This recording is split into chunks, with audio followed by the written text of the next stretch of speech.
और special report में आज बात बिहार की, उस बिहार की जहां सुशासन की सरकार है। महागठबंधन की सरकार यही दावा करती है कि बिहार में बहार है, लेकिन नालंदा और सासाराम में हुई हिंसा ने इस सुशासन पर गंभीर सवाल उठा दिए हैं। आज गृह मंत्री अमित शाह नवादा पहुंचे थे। नवादा से अमित शाह ने वो सवाल पूछे जो नीतीश सरकार को असहज करते हैं। शाह ने पूछा कि आखिर नीतीश सरकार हिंसा रोकने में क्यों नाकाम रही।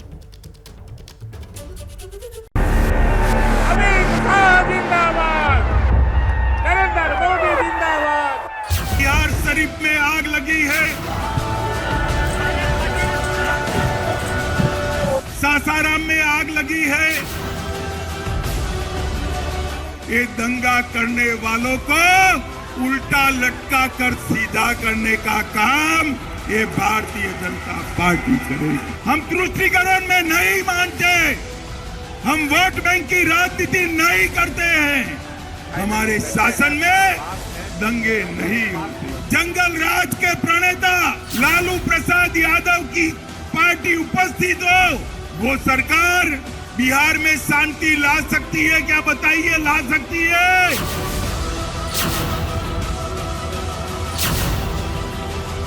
भ्रष्टाचार का बी, अराजकता का ए और दमन का डी, तीन मिलकर ये बेड़ सरकार बनी है।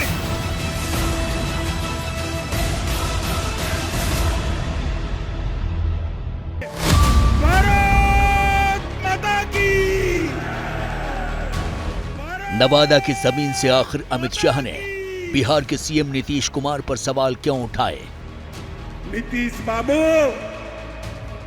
सत्ता की भूख ने आपको लालू प्रसाद यादव जी की गोदी में बैठने के लिए मजबूर कर दिया। क्यों अमित शाह ने नीतीश के शासन को, बिहार की सरकार को बैड यानी बुरी सरकार कहा? ये बेड़ सरकार बनी है। मुद्दा बेशक राजनीतिक हो, लेकिन जमीनी हकीकत यही है।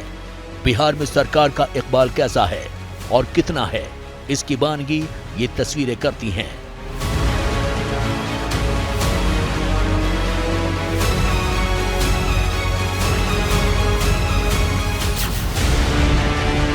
नालंदा से सासाराम तक कोहराम है, सुशासन सवालों के घेरे में है। नीतीश का गृह जिला होने के बाद भी नालंदा हिंसा की आग में झुलस रहा है।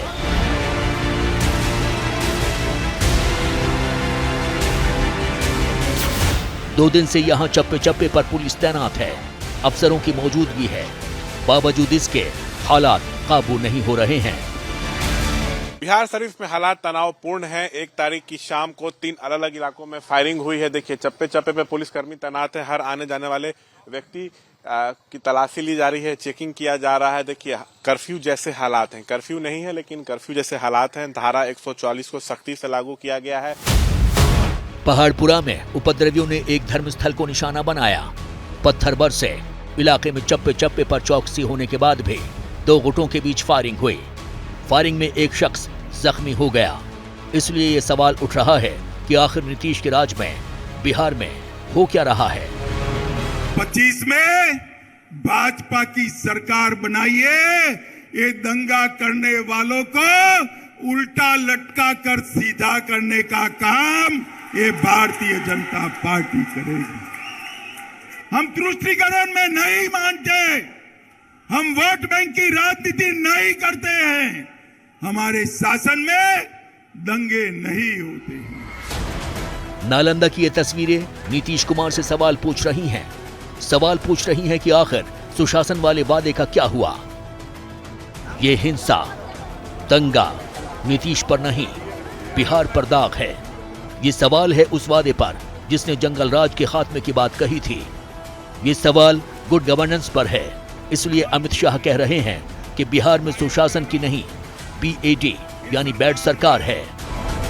बुरी नीयत की, बुरी नीति की सरकार है, बेड़ सरकार है। भ्रष्टाचार का बी, अराजकता का ए और दमन का डी, तीन मिलकर ये बेड़ सरकार बनी है।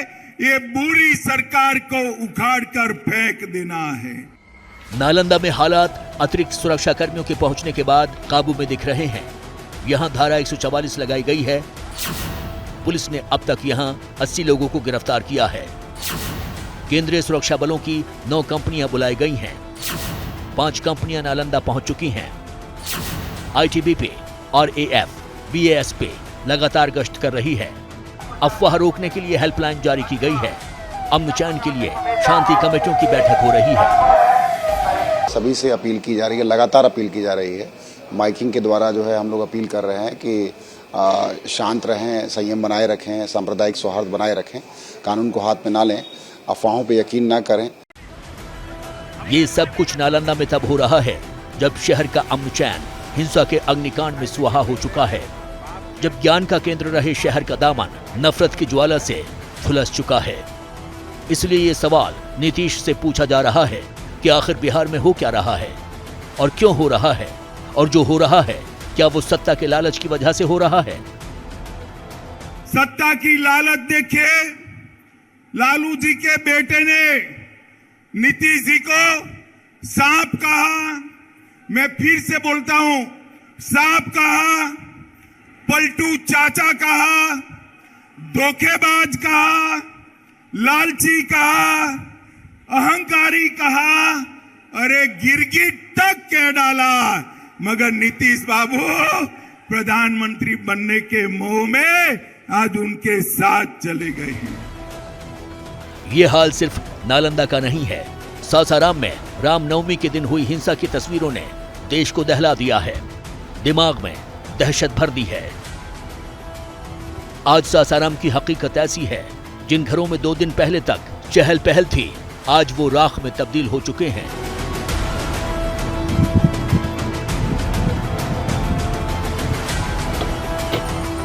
जिनके घर उपद्रवियों से बच गए, उनके दिलों में ऐसी दहशत भर गई है कि वो घर छोड़कर पलायन कर रहे हैं।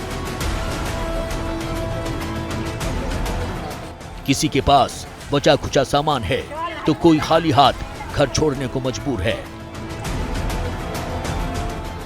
हिंसा सिर्फ नालंदा और सासाराम में ही नहीं हुई है। भागलपुर, गया और मुंगेर में पत्थरबाजी हुई थी। सासाराम के सैफुल्लागंज इलाके में शनिवार को भी हंगामा हुआ था। सासाराम में पुलिस उपद्रवियों को तलाश कर रही है। आज पुलिस चौकसी दिखा रही है, लेकिन समय रहते पुलिस ने अगर तेजी दिखाई होती तो बिहार से यकीनन ऐसी तस्वीर नहीं आती, और तब यकीनन नीतीश कुमार को ऐसे सवालों का सामना नहीं करना पड़ता। जमीर बेचना कोई नीतीश कुमार जी से सीखे। सरकार में बने रहने के लिए जमीर बेच दो और जंगल राज को वापस ले आओ। जंगल राज रिटर्न्स, ये उस समय कहा गया था जब तेजस्वी यादव के साथ इन्होंने सरकार बनाई थी। बंगाल के रास्ते पर बिहार चल पड़ा। अगर मुख्यमंत्री को ये नहीं पता था कि रामनवमी के जुलूस पर पथराव करने के लिए, अटैक करने के लिए पहले से जमा किया जा रहा है, तो काहे को मुख्यमंत्री है? इससे बढ़िया मुख्यमंत्री से इस्तीफा कर दे। ये पहले से विपक्ष सुशासन पर सवाल उठा रहा है। सवालों के घेरे में अकेले नीतीश नहीं है, महाबंधन है। वो लालू परिवार भी है जो आज नीतीश के साथ खड़ा है। कभी जिस परिवार को नीतीश जंगल राज का प्रतीक कहते थे, आज उसी परिवार के साथ सरकार में है। इसलिए सवालों से जूझते नीतीश का बचाव करने आरजेडी भी मोर्चे पर आ रही है। भाषाई फर्जीवाड़ा का संक्रमण का शिकार हो गए। कौन है सासाराम में जिसके बारे में आपने यह कह दिया कि वो मारे गए? उसका नाम जारी करो। हिम्मत अगर है अमित शाह तो नाम जारी करो। फर्जी तरीके से बिहार के सम्मान को ठेस पहुंचाना ये आपकी कार्य संस्कृति का हिस्सा हो सकता है। बिहार में जब से बीजेपी को सत्ता से बेदखल किया गया है, तब से केंद्रीय गृह मंत्री आदरणीय अमित शाह जी का बिहार दौरा लगातार हो रहा है। ये बिहार की जनता से प्यार, बिहार से प्यार नहीं है। इनको 2024 में 40 सीटों पर हार का डर सता रहा है। राजनीति बयानबाजी जारी है। अमित शाह के दौरे से सियासी सरगर्मी तेज हो गई है। लोकसभा की 40 सीटों पर चुनावी जंग की मोर्चाबंदी हो रही है। इस सियासी मोर्चाबंदी के केंद्र में नालंदा और सासाराम की ये तस्वीरें हैं, जो बिहार के आम आदमी को डरा रही हैं। ये तस्वीरें सवाल उठा रही हैं कि आखिर बिहार को किसकी नजर लग गई। नालंदा से शशांक और निधिश्री के साथ ब्यूरो रिपोर्ट एबीपी न्यूज। अब बात कर्नाटक विधानसभा चुनाव की। 9 अप्रैल कर्नाटक की राजनीति में सुपर संडे होगा। 9 अप्रैल को एक तरफ राहुल गांधी कर्नाटक में कांग्रेस के चुनावी अभियान का श्री गणेश करेंगे, तो दूसरी तरफ पीएम मोदी भी 9 अप्रैल को कर्नाटक में बीजेपी के प्रचार अभियान की शुरुआत करेंगे। प्रधानमंत्री मोदी और राहुल गांधी दोनों का ही फोकस कर्नाटक है, यानी 2024 से पहले कर्नाटक में पीएम मोदी और राहुल गांधी के बीच सीधी टक्कर दिखने वाली है।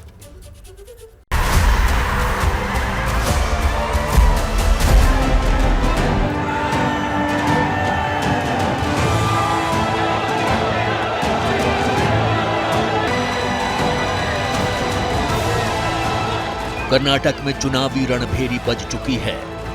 चुनावी तारीखों के ऐलान के बाद अब पार्टियों के दिग्गज मैदान में उतर रहे हैं। मुकाबला बीजेपी और कांग्रेस के बीच है और करीब करीब तय है कि कर्नाटक की जंग इस बार इन दो चेहरों के बीच रहने वाली है। कर्नाटक विधानसभा चुनाव में हर 5 साल में सत्ता बदलने का ट्रेंड रहा है, इसीलिए कांग्रेस को इस बार सत्ता में वापसी का पूरा भरोसा है। अपने भरोसे को जमीन पर उतारने के लिए कांग्रेस ने खास रणनीति बनाई है। कांग्रेस की रणनीति के केंद्र में है राहुल गांधी। जिस कोलार में भाषण देने से राहुल की लोकसभा सदस्यता गई थी, उसी कोलार में 9 अप्रैल को राहुल गांधी रैली कर कर्नाटक में कांग्रेस के चुनावी अभियान की शुरुआत करेंगे। सबसे ज्यादा कर्नाटक का जनता कांग्रेस के तरफ देख रही है। क्यों? कोई ही जो महंगाई को बचा सकता है, जो बेरोजगारी को बचा सकता है, गरीब मजदूर को बचा सकता है, वो एक ही पार्टी है, वो कांग्रेस पार्टी है। विकल्प है वो कांग्रेस पार्टी है। राहुल के लोकसभा सदस्यता के मुद्दे को कांग्रेस भुनाने की कोशिश कर रही है, इसलिए कर्नाटक में राहुल, प्रियंका और मल्लिकार्जुन खड़गे की सबसे ज्यादा रैलियां होंगी। राहुल की 10, प्रियंका की 5 और खड़गे की 25 रैलियां होंगी। तीनों नेता मिलकर कर्नाटक में 40 से ज्यादा रैलियां करेंगे। कर्नाटक में दलित आबादी करीब 20% है, इसलिए कांग्रेस खड़गे को आगे कर दलित वोट को एकमुश्त अपने साथ जोड़ना चाहती है। चुनाव में आगे रहने के लिए कांग्रेस ने अब तक 224 में से 124 सीटों पर अपने उम्मीदवारों के नाम घोषित कर दिए हैं। इसके साथ ही कांग्रेस ने लुभावने वादों का पिटारा भी खोल दिया है। कांग्रेस ने कर्नाटक में 200 यूनिट बिजली सब्सिडी, गरीब महिलाओं को 2000 रुपए हर महीने की मदद, बीपीएल परिवारों को हर महीने 10 किलो चावल और बेरोजगार नौजवानों को भत्ता देने जैसे लोक लुभावन वादे कर चुकी है। गृह लक्ष्मी कार्यक्रम जो न्याय कार्यक्रम के समान है, 2000 रुपया हर महिला मुखिया को हर परिवार की हर महीने। गृह ज्योति 200 यूनिट बिजली फ्री हर महीने हर घर को। कर्नाटक में अपने पक्ष में माहौल बनाने के लिए कांग्रेस की प्रजाध्वनि यात्रा पूरी हो चुकी है। इस यात्रा के जरिए कांग्रेस नेताओं ने अब तक 275 सभाएं की हैं। इन सभाओं के जरिए कांग्रेस कर्नाटक में बीजेपी सरकार को करप्शन के मुद्दे पर घेर रही है। कर्नाटक में हिंदुस्तान की सबसे भ्रष्ट भाजपा की सरकार है, जिसने 40% कमीशन और पे सीएम को अब हिंदुस्तान में कर्नाटक के साथ साथ हाउस होल्ड वर्ड बना दिया है। और दूसरी तरफ कांग्रेस का सकारात्मक एजेंडा, कांग्रेस की गारंटीज। कर्नाटक में फिलहाल कांग्रेस ने सीएम चेहरा का ऐलान नहीं किया है और यही कांग्रेस की चुनौती भी है। प्रदेश कांग्रेस अध्यक्ष डीके शिवकुमार और पूर्व मुख्यमंत्री सिद्धारमैया को एक साथ रखना कांग्रेस के लिए बड़ी चुनौती मानी जा रही है। हालांकि अब तक कांग्रेस नेतृत्व, खास तौर पर प्रभारी रणदीप सुरजेवाला, इन दोनों नेताओं के बीच संतुलन साधने और इन्हें साथ रखने में कामयाब नजर आए हैं। इसलिए कांग्रेस को उम्मीद है कि कर्नाटक के रास्ते वो दक्षिण में अपना आधार मजबूत करेगी। जो राहुल गांधी जी ने और खड़गे साहब ने हमको दिया है, हम उस पर काम कर रहे हैं। कांग्रेस 2/3 बहुमत से अधिक सीट लेकर आएगी, ऐसा हमारा विश्वास है। कर्नाटक में कांग्रेस को भरोसा एंटी इनकम्बेंसी पर है। बीजेपी भी इस बात से वाकिफ है। इसीलिए बीजेपी ने अपना पूरा चुनावी कैंपेन पीएम मोदी को केंद्र में रखकर तय किया है। पीएम मोदी इस साल 7 बार कर्नाटक का दौरा कर चुके हैं। 9 अप्रैल को जब राहुल गांधी कोलार में होंगे, ठीक उसी दिन पीएम मोदी पांडुपर से कर्नाटक में बीजेपी के चुनाव अभियान की शुरुआत करेंगे। उसी दिन पीएम मैसूर और चामराजनगर जाएंगे। 9 अप्रैल से 8 मई तक पीएम मोदी हर तीसरे दिन कर्नाटक में रहेंगे। पीएम मोदी कर्नाटक में 20 से ज्यादा सभाएं और रोड शो करेंगे। पीएम कर्नाटक के हर रीजन में 2 दिन गुजारेंगे। कर्नाटक में बीजेपी हर 5 साल में होने वाले सत्ता परिवर्तन का रिवाज बदलना चाहती है, इसलिए बीजेपी कर्नाटक प्रचार में अपनी ताकत झोंकेगी। 10 अप्रैल के बाद अमित शाह खुद कर्नाटक के चुनावी रण में उतरेंगे। अमित शाह 20 से ज्यादा दिन कर्नाटक में गुजारेंगे। 40 स्टार प्रचारकों की लिस्ट में बीजेपी केंद्रीय मंत्रियों के साथ योगी आदित्यनाथ और हेमंत बिस्वा शर्मा जैसे फायर ब्रांड नेताओं को भी रखेगी। जेपी नड्डा और योगी आदित्यनाथ की 25 से ज्यादा रैलियां कर्नाटक में होंगी। स्मृति ईरानी, हेमंत बिस्वा शर्मा भी 25 से ज्यादा रैलियां करेंगे। धुआंधार प्रचार के जरिए चुनावी फजा को अपने पक्ष में करने का प्लान बनाने वाली बीजेपी ने जमीन पर भी अपने वोट को पुख्ता करने का प्लान बनाया है।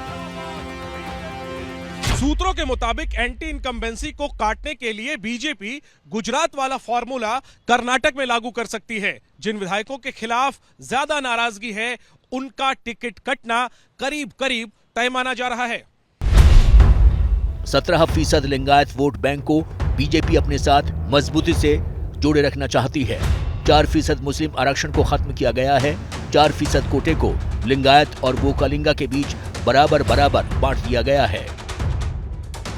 बीजेपी को उम्मीद है कि पीएम मोदी का मैजिक और जमीन पर उसकी तैयारी दोनों का फायदा उसे चुनावी नतीजों में दिखेगा और कर्नाटक में इस बार राज नहीं रिवाज बदलेगा। दिल्ली से जैनेंद्र के साथ ब्यूरो रिपोर्ट, एबीपी न्यूज। सियासत के बाद अब खबर सरहद पार के मुल्क पाकिस्तान से, जहां बर्बादी की नई किश्त आ चुकी है। पाकिस्तान की हुकूमत ने नए आंकड़े जारी किए हैं, जिनके मुताबिक बॉर्डर पार के मुल्क में महंगाई ने 58 सालों का रिकॉर्ड तोड़कर रख दिया है। इतना ही नहीं, आने वाले दिनों में पाकिस्तान महंगाई की आग में और झुलस सकता है। रमजान के पाक महीने में इस्लामाबाद के हुक्मरानों की करतूतों से 24 करोड़ पाकिस्तानी कैसे हलकान हुए जा रहे हैं, इस सुपर एक्सक्लूसिव रिपोर्ट में देख लीजिए।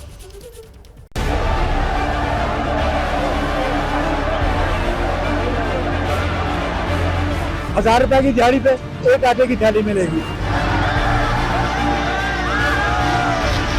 पहले बोला 6 दिन बाद आओ, फिर 6 दिन बाद आए, फिर बोला है तो 4 दिन बाद आओ, 4 दिन बाद आए, आज आए हैं, फिर बोलते हैं कि 2 दिन बाद आओ।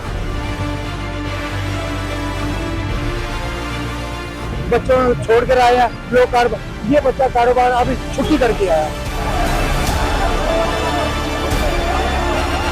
ये हमारा पाकिस्तानी कार्ड है, ये टिप वाला लेके आओ, कभी सादा लेके आओ, ये क्या प्रॉब्लम? सुन सकते हैं तो सुन लीजिए।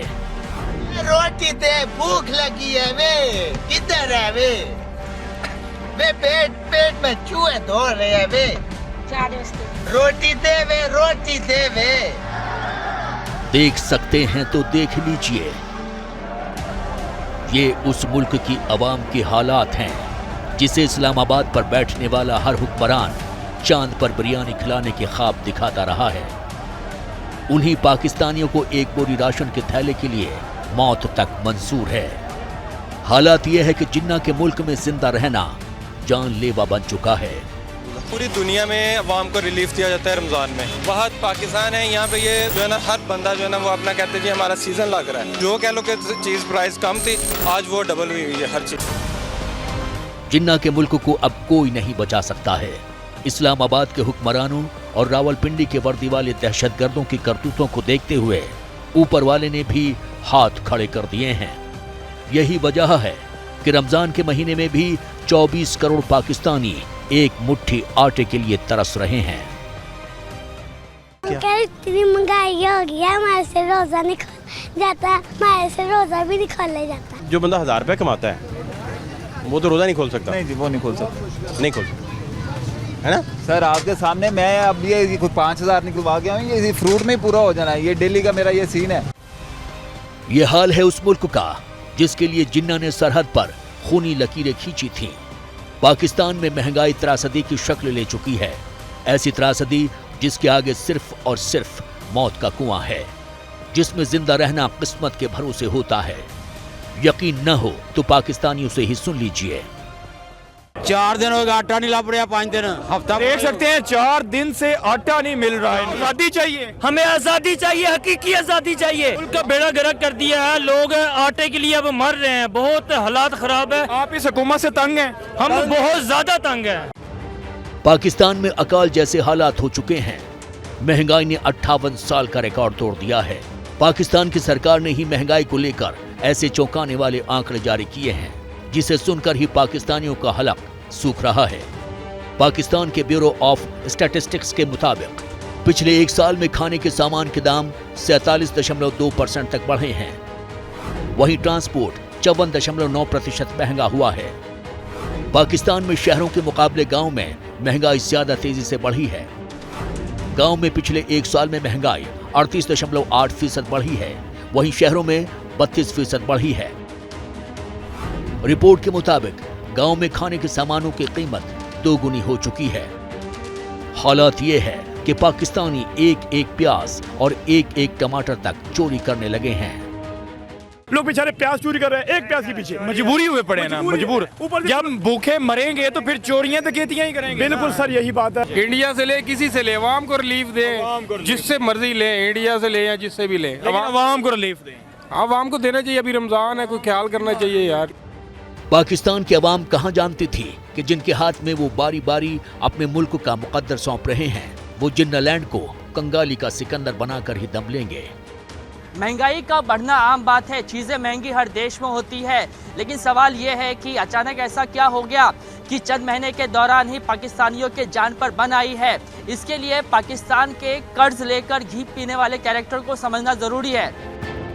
पाकिस्तान एक फरेब और एक झूठा मुल्क है जो वजूद में आने के साथ ही कर्ज के सहारे जिंदा रहा है। पहले अमेरिका और अब चीन से जिन्ना के मुल्क को खैरात मिल रही है।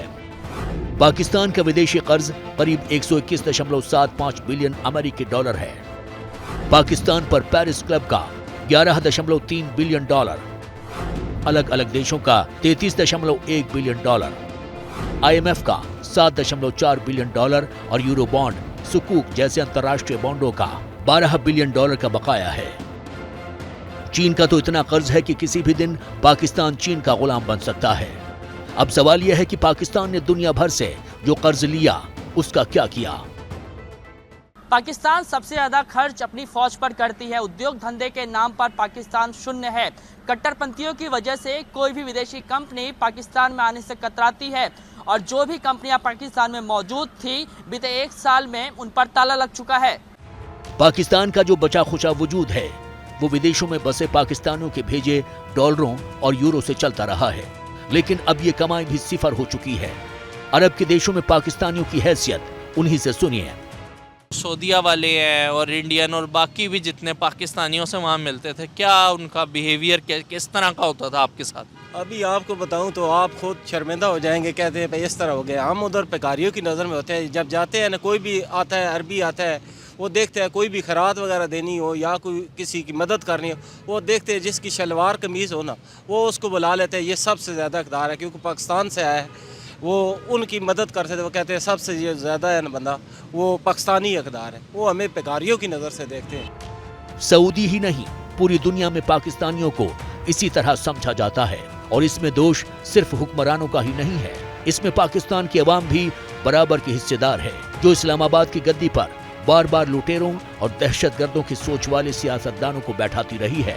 पाकिस्तान के बड़े पत्रकार हसन निसार को सुनिए। वो जो कहा करते हैं कि ये पाकिस्तान बना ही टूटने और लूटने के लिए था। टूटना तो हो गया 25 साल के अंदर अंदर, 25 साल से कम के अरसे में मुल्क 2 लख्त हो गया। तो यही इन्हीं ड्रामों का नतीजा है ना ये सारा कुछ। अदरवाइज क्या है? ये को 16 साल दोशीज़ा का दिल तो नहीं था जो टूट गया, यूं करके टूट गया, समझ ही नहीं आई। तो इसलिए जो हो रहा है ये आपकी जनरेशन के लिए शायद इसमें कोई नयापन हो। हम तो अब किसी बात पे चौंकते ही नहीं। पाकिस्तान के हालात पर अब दुनिया भी नहीं चौंकती। जो मुल्क वजूद में आने के बाद से ही आतंक की खेती करता रहा, उस पाकिस्तान का यह हाल होना ही था। लेकिन यह भी तय है कि बर्बादी के कुएं में समाने के बाद भी जिन्ना के मुल्क के हुक्मरानों की अक्ल ठिकाने नहीं आएगी।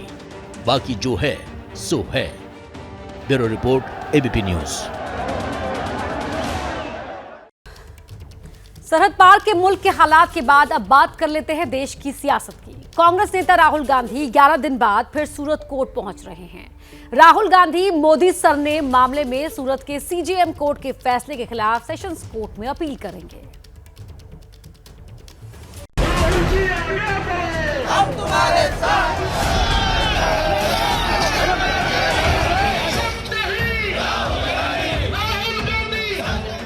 सरकार को जमकर घेरने के बाद जोरदार धरना प्रदर्शन और संसद में काले लिबास में सरकार को कोसने के बाद राहुल गांधी फिर उसी सूरत शहर में पहुंचने वाले हैं, जहां की अदालत से निकले आदेश ने कांग्रेस लीडर की संसद सदस्यता खत्म कर दी थी। सजा के 11 दिन बाद राहुल गांधी एक बार फिर सूरत कोर्ट में पहुंचेंगे। राहुल को सीजेएम कोर्ट में मोदी सरनेम के मानहानि केस में सजा सुनाई थी। सूत्रों के मुताबिक फैसले को चुनौती देने वाली याचिका तैयार है। सूत्रों के मुताबिक सोमवार को राहुल सेशंस कोर्ट में याचिका दाखिल कर सकते हैं, जिसमें मानहानि मामले में फैसले पर रोक की मांग करेंगे। राहुल गांधी के सूरत पहुंचने पर कांग्रेस ने एक बार फिर शक्ति प्रदर्शन की तैयारी की है। राहुल गांधी के साथ राजस्थान के सीएम अशोक गहलोत के अलावा कांग्रेस के कई दिग्गज मौजूद रहेंगे। कांग्रेस ने सूरत में प्रदर्शन का भी ऐलान किया है। ये राहुल गांधी है, ये डरने वाला दबने वाला नहीं है। ये आज़ादी की लड़ाई में जिस तरह से महात्मा गांधी ने अंग्रेजों के सामने लड़ाई लड़ी थी, उसी पथ पे ये नई आज़ादी की लड़ाई राहुल गांधी लड़ने जा रहे हैं और पूरा देश उनके साथ जुड़ रहा है। 23 मार्च को सूरत कोर्ट ने मानहानि मामले में राहुल गांधी को 2 साल की सजा सुनाई थी। सजा के बाद राहुल गांधी की लोकसभा की सदस्यता रद्द कर दी गई, जिसके बाद कांग्रेस ने सड़क से लेकर संसद तक जमकर प्रदर्शन किया था।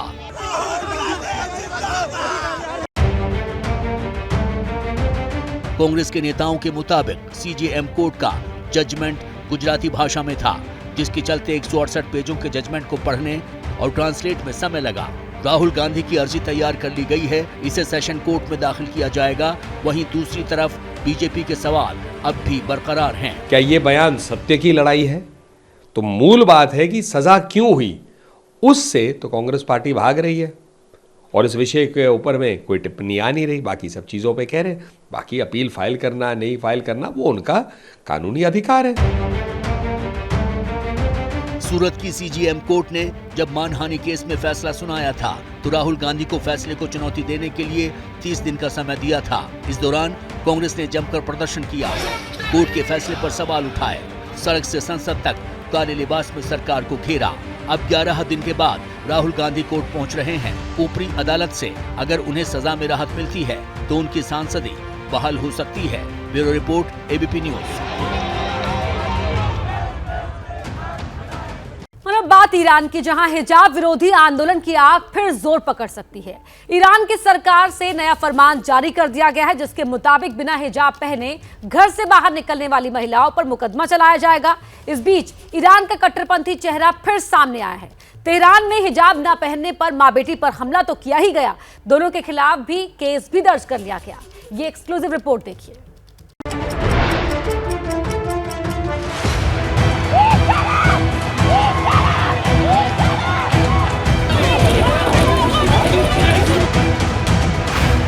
बेहिसाब गुस्से की सुनामी देखी, अमनो चैन की जगह बेहिसाब हंगामे के अंगारे।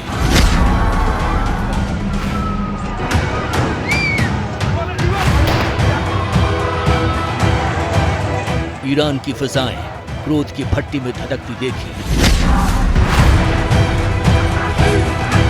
अब ये तस्वीर देखिए।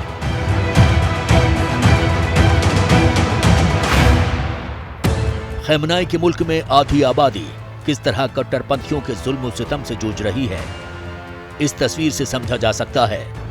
गौर से देखिए, सीसीटीवी में कैद ये वीडियो राजधानी तेहरान के एक डिपार्टमेंटल स्टोर का है। वीडियो में नजर आ रहा है कि मां बेटी एक दुकान पर सामान खरीदने जाती हैं। थोड़ी देर के बाद ही एक शख्स दुकान पर पहुंचता है और हिजाब न पहनने पर दोनों से बहस करने लगता है। मां बेटी इसे नजरअंदाज कर देती हैं। इसी से बौखलाकर शख्स दोनों के सर पर दही के कई पैकेट्स उड़ेल देता है। हालात बिगड़ते देख दुकान का मालिक काउंटर से निकलता है और शख्स को धक्के मारकर बाहर कर देता है। इससे भी खौफनाक बात यह है कि रिपोर्ट में कहा गया है कि हिजाब हटाकर महिलाओं ने कानून तोड़ने का अपराध किया है। इस वजह से दोनों महिलाओं के खिलाफ गिरफ्तारी वारंट जारी किए गए हैं। हमला करने वाले शख्स पर भी शांति भंग का केस दर्ज किया गया है। हमारी सरहद से सिर्फ 3000 किलोमीटर के फासले पर एक मुल्क कैसे कट्टरता की बेड़ियों में जकड़ता जा रहा है, इन तस्वीरों से अंदाजा लगाया जा सकता है। वैसे ये पहली बार नहीं है। पिछले 6 महीने से ईरान के शहर दर शहर इसी तरह खैमनाई के हिजाब वाले कानून से कर रहे हैं। ईरान में लगातार विरोध प्रदर्शन हो रहे हैं। तेहरान में बैठी हुकूमत क्लियर कर चुकी है कि हिजाब के मामले में कोई भी समझौता नामंजूर है।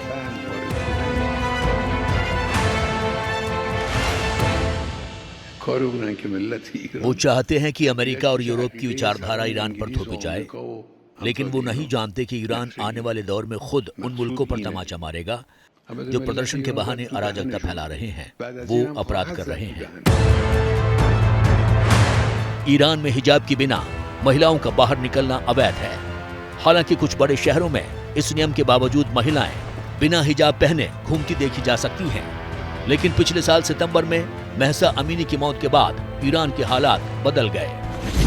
13 सितंबर को ईरान की मोरालिटी पुलिस ने महसा अमीनी को गिरफ्तार किया था। 22 साल की महसा की गिरफ्तारी हिजाब न पहनने की वजह से की गई थी। 3 दिन बाद महसा अमीनी की अस्पताल में मौत हो गई। महसा के परिवार ने पुलिस की मारपीट से मौत की वजह बताई थी। इस घटना के बाद से ईरान सुलगने लगा। कई महीनों तक ईरान के एक छोर से दूसरे कोने तक लगातार प्रदर्शन होते रहे। इस दौरान ईरान की पुलिस खौफनाक तरीके से प्रदर्शन को कुचलने की कोशिश करती रही। बावजूद इसके ईरान में हिजाब के खिलाफ आंदोलन और जोर पकड़ता रहा। ईरान के कई शहरों में हिंसक प्रदर्शन हुए जो अभी तक जारी है। हाल ही में ईरान में महिलाओं के ड्रेस कोड को लेकर एक नया कानून बनाया गया है, जिसके तहत अगर वो हिजाब नहीं पहनती तो उन्हें 49 लाख रुपए तक का जुर्माना देना पड़ सकता है। ईरान में 1979 की क्रांति के बाद लागू हुए इस्लामिक शरिया कानून के तहत महिलाओं और 9 साल से बड़ी उम्र की बच्चियों के लिए सर ढकना जरूरी है। इसके साथ ही लंबे और ढीले कपड़े पहनना भी जरूरी है। ऐसा न करने पर सख्त सजा का प्रावधान है। ईरान की आधी आबादी इसी कानून से निजात पाने के लिए संघर्ष कर रही है। Bureau report, ABP news.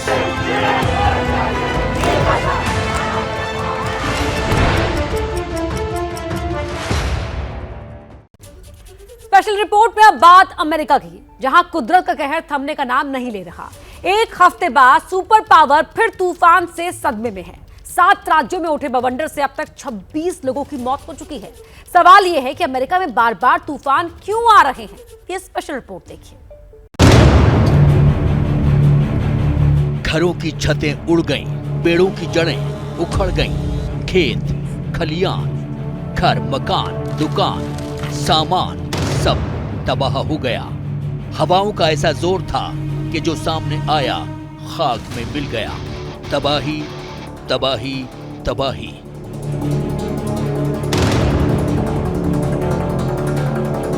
जहां तक नजर जाती है सिर्फ तबाही नजर आती है।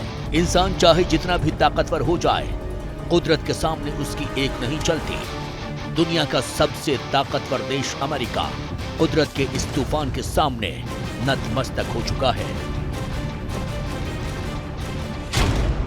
तस्वीरें अमेरिका के अरकानसास की हैं, जहां बवंडर ने दस्तक दी तो किसी को संभलने का मौका तक नहीं दिया।